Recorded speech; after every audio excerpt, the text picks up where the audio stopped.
Welcome everyone, welcome back to my channel. আজকে আপনাদের সাথে নতুন আরেকটি রেসিপি শেয়ার করব, চিংড়ি মাছ ও শুটকি দিয়ে লতি রান্না করার রেসিপি। এটি খেতে ছিল খুবই সুস্বাদু। এর জন্য প্রথমে আমরা 2 মুঠো লতি নিয়ে ভালো করে বেছে নেব। সবগুলো লতিকে এভাবে করে ভালো করে বেছে নেব। এরপর বড় একটি ডেগে 1 মুঠো লবণ দিয়ে ভালো করে ফুটাতে দেব। এরপর লতিগুলোকে ভালোভাবে ধুয়ে ছেঁকে নেব। ধুয়ে নেওয়া লতিগুলো সবগুলো আমরা ওই ফুটন্ত গরম পানিতে দিয়ে দেব। এভাবে 10 মিনিটের জন্য লতিগুলোকে ভাপ দেব। 10 মিনিট পর লতিগুলোকে নামিয়ে নেব। এখানে আমরা বাঁশপাতা, শুটকি ও চিংড়ি মাছ রেখে দেব।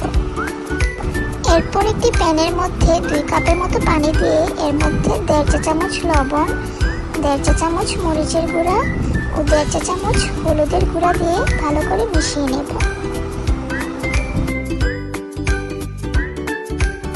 এরপর ওই মশলা মিশ্রিত পানির মধ্যে কয়েক টুকরা পেঁয়াজ কুচি দিয়ে ঢাকনা দিয়ে 5 মিনিটের জন্য ঢেকে দেব।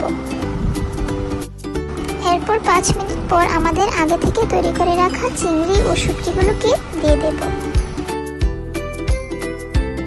5 মিনিটের জন্য আবার ঢাকনা দিয়ে ঢেকে এর মধ্যে আমাদের ধুয়ে রাখা লতিগুলোকে দিয়ে দেব।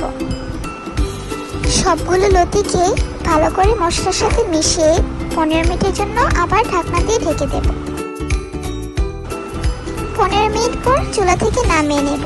এই যে তৈরি হয়ে গেল আমাদের খুবই মজাদার লতির তরকারি। এরকম আরও রেসিপির জন্য আমাদের চ্যানেলটিকে সাবস্ক্রাইব এবং লাইক দিয়ে রাখবেন।